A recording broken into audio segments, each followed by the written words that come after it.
जय हिंद दोस्तों, मेरा नाम है वेदश्री त्रिवेदी और हम लोग इस समय पढ़ रहे हैं फाइनेंशियल मैनेजमेंट। इसमें जो हमारा चैप्टर चल रहा है वो है cash management and cash budget. इससे पहले फाइनेंशियल मैनेजमेंट में मैं आपको cost of capital, capitalisation, leverage, capital structure और कैपिटल बजटिंग के वीडियोस प्रोवाइड करा चुका हूं।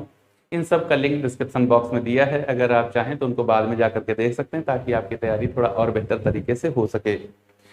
यदि ये वीडियो आपको अच्छा लगे तो इसे लाइक भी कीजिएगा और अपने दोस्तों के साथ में साझा भी कीजिएगा। अगर हमारा चैनल सब्सक्राइब नहीं किया है तो कर लीजिए और बेल आइकन को जरूर प्रेस कर लीजिए ताकि आने वाले वीडियोस का नोटिफिकेशन आपको आसानी के साथ में मिल जाए।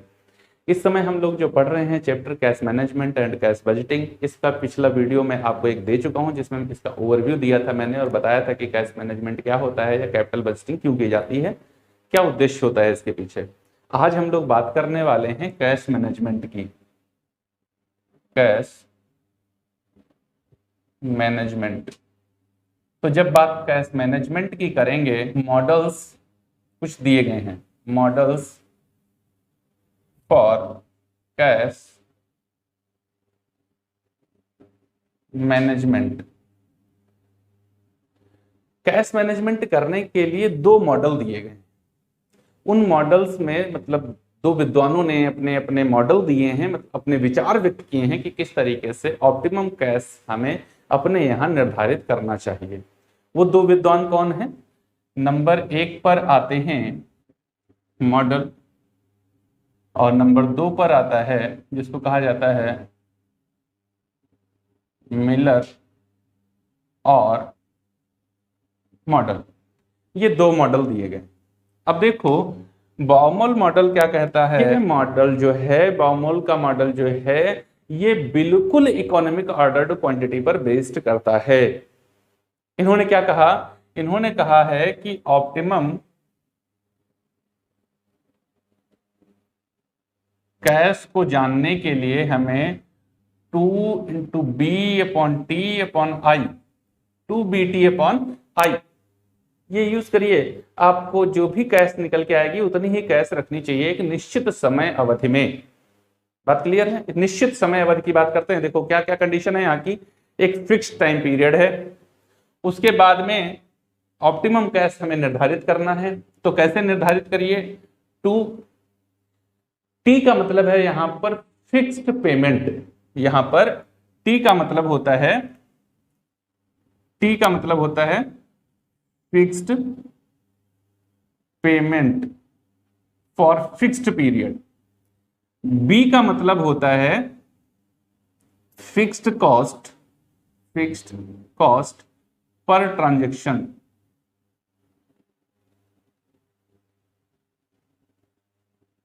पर ट्रांजैक्शन। और आई का मतलब होता है fixed interest rate per month. Okay, इनके आधार पर आपको डिसीजन लेना चाहिए। जैसे सपोज दैट मैं मान लेता हूं कि मेरा जो पेमेंट है वो है 22,000, जो मेरा फिक्स्ड कॉस्ट पर ट्रांजेक्शन है वो है 10 रुपीज, और जो आई है वो दिया गया है 6% पर एनम, पर एनम। अब इसको यहां पर अगर हमें डिसीजन लेना हो तो कैसे लेंगे? तो पहले तो इसको बदलना पड़ेगा। देखो हमको क्या चाहिए? Fixed interest rate per month. क्या चाहिए? Fixed interest rate per month, वो भी रुपीज में चाहिए होगी। तो यहां हमको कितनी दी गई है? 6% दी गई है। तो इसको कैसे बदलेंगे?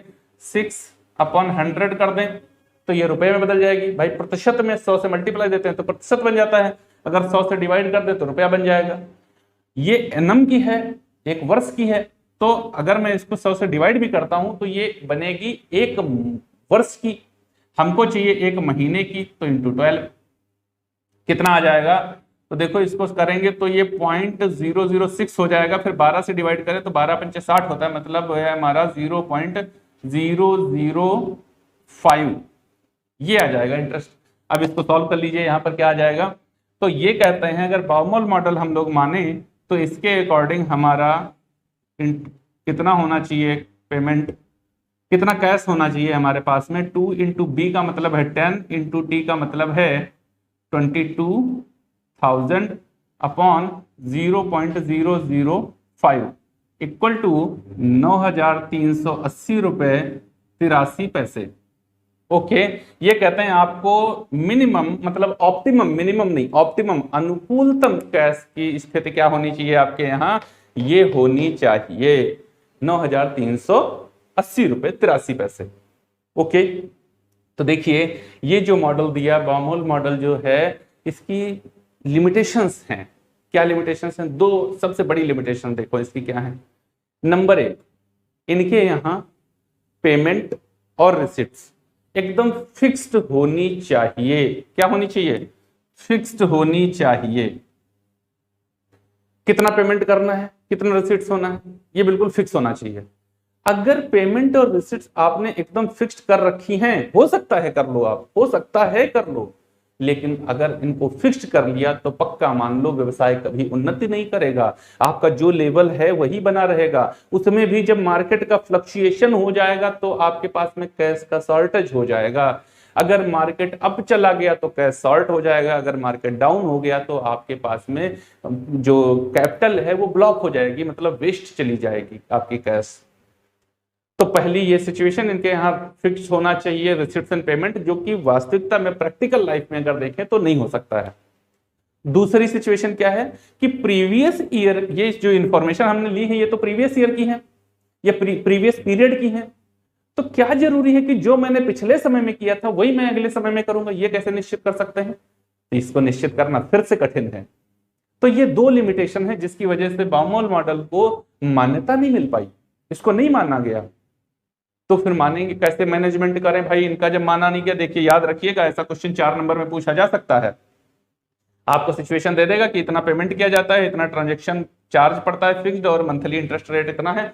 मंथली दे देगा तो 12 से डिवाइड मत करिएगा, अगर ईयरली दे रहा है तो 12 से डिवाइड भी कर लीजिएगा। कुल मिलाकर ऐसे सॉल्व किया जा सकता है और क्वेश्चन भी पूछा जा सकता है। एग्जामिनेशन के पॉइंट ऑफ व्यू मैं बता चुका हूं कि आपका कैश बजट का क्वेश्चन पक्का है आएगा, लेकिन कैश बजट का आएगा, ये मैनेजमेंट पढ़ रहे हैं, इसका भी सकता है 4 नंबर में। तो भाई बामोल मॉडल को ज्यादा मान्यता नहीं मिल पाई है। प्रैक्टिकल लाइफ में अगर देखें तो ये मॉडल फ्लॉप हो जाता है, क्योंकि अपन इसकी जो लिमिटेशंस हैं वो बहुत ही तगड़ी हैं, उनके कारण इसको मान्यता नहीं मिल पाएगी। तो मिलर और मॉडल आया, ये मिलर ने दिया है अपना मॉडल, और इन्होंने क्या कहा? इन्होंने कहा कि आप 3 बातों पर फोकस करिए। वो 3 बातें कौन है? नंबर 1 पर कहा इन्होंने कि हाईएस्ट लेवल निर्धारित करो, फिर उसके बाद में आप लोएस्ट लेवल निर्धारित करो, और उसके बाद में ऑप्टिमम लेवल निर्धारित करो। क्या करो? ऑप्टिमम लेवल निर्धारित करो, या रिटर्निंग लेवल निर्धारित करो, ऑप्टिमम लेवल और रिटर्निंग लेवल।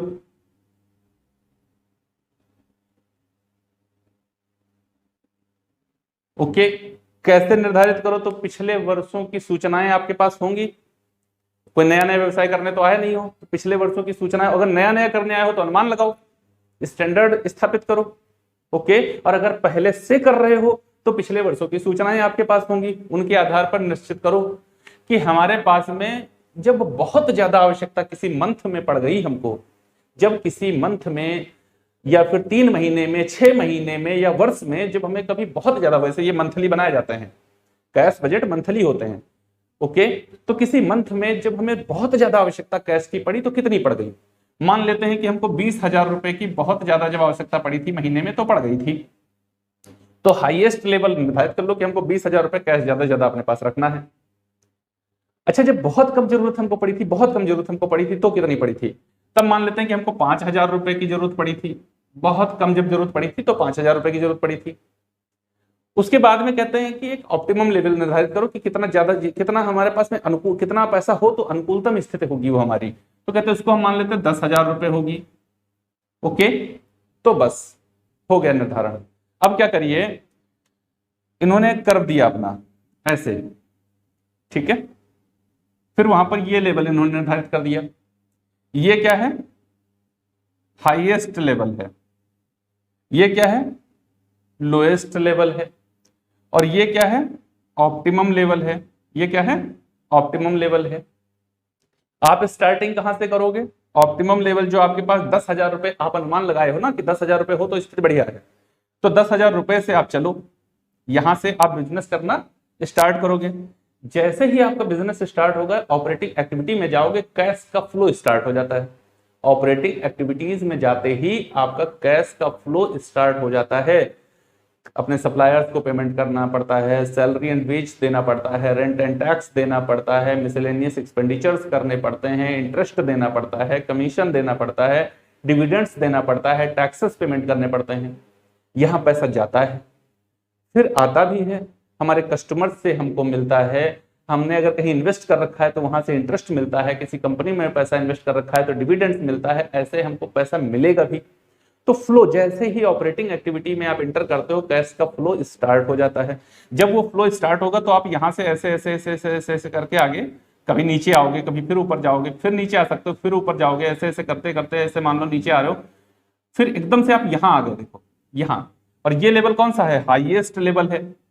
जैसे ही आप हाईएस्ट लेवल को टच कर लो, जैसे ही आप हाईएस्ट लेवल को टच कर लो, फिर क्या करो, जितना पैसा आपके पास यहां आ गया है, ये ऐसे ऐसे करते करते इसको तुरंत आप यहां से डाउन ले आओ।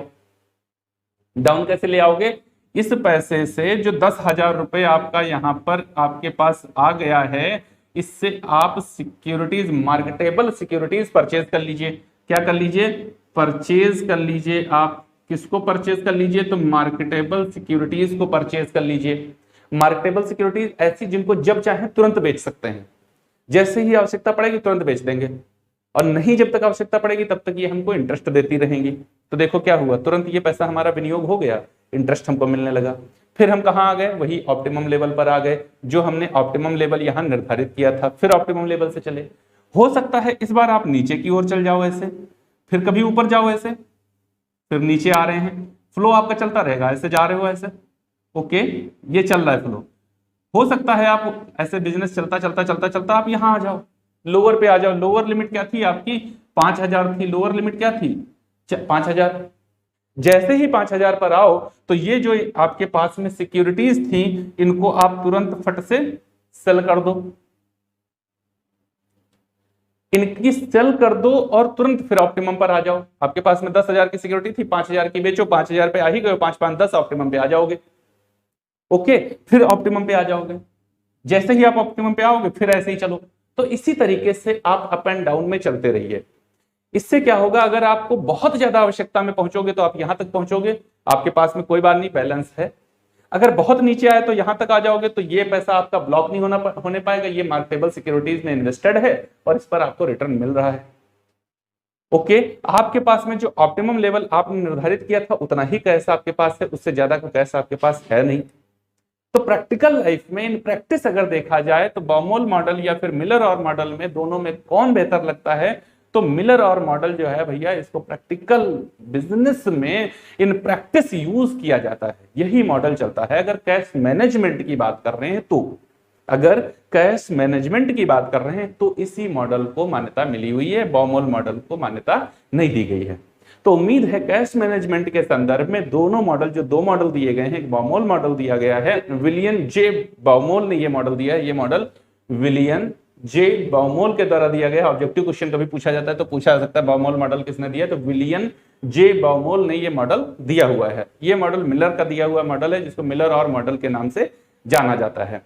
यहां पर एक ऑप्टिमम लेवल निर्धारित किया जाता है, ऑप्टिमम से जब हाईएस्ट की ओर जाएंगे तो हम तुरंत परचेज कर लेंगे उतनी वैल्यू और ऑप्टिमम पे आ जाएंगे। ऑप्टिमम से अगर लोएस्ट प्राइस की ओर, लोएस्ट लेवल की ओर आएंगे तो तुरंत हम मार्केटेबल सिक्योरिटीज को बेच करके फिर ऑप्टिमम की ओर आ जाएंगे। बाउमोल मॉडल जो है हमारा, ये इकोनॉमिक ऑर्डर क्वांटिटी पर बेस करता है। इस टाइप के ऑब्जेक्टिव क्वेश्चन भी पूछे जा सकते हैं अगर पेपर ऑब्जेक्टिव हो, जैसे टीजीटी पीजीटी वगैरह में ये इस टाइप के क्वेश्चंस पूछ ले जाते हैं। उम्मीद है कैश मैनेजमेंट के संदर्भ के में दिए गए दोनों ही मॉडल आपको भली भांति समझ में आ गए होंगे। जैसा भी समझें, अपनी प्रतिक्रियाएं कमेंट बॉक्स में हमको जरूर दिया करिए। आपकी प्रतिक्रियाएं हमारा उत्साहवर्धन करती हैं और आपके लिए अतिरिक्त मेहनत करने के लिए हमें प्रेरित करती हैं। यदि हमारा चैनल आपने सब्सक्राइब नहीं किया हुआ है तो कर लीजिए, बेल आइकन को जरूर प्रेस कर लीजिए ताकि आने वाले वीडियोस का नोटिफिकेशन आपको आसानी के साथ मिल सके। यदि ये वीडियो अच्छा लगा हो तो इसे लाइक भी कीजिए और अपने दोस्तों के साथ साझा भी कीजिए। हम लोग मिलेंगे अपने अगले वीडियो में और वहां देखेंगे कैश बजट कैसे तैयार किया जाता है।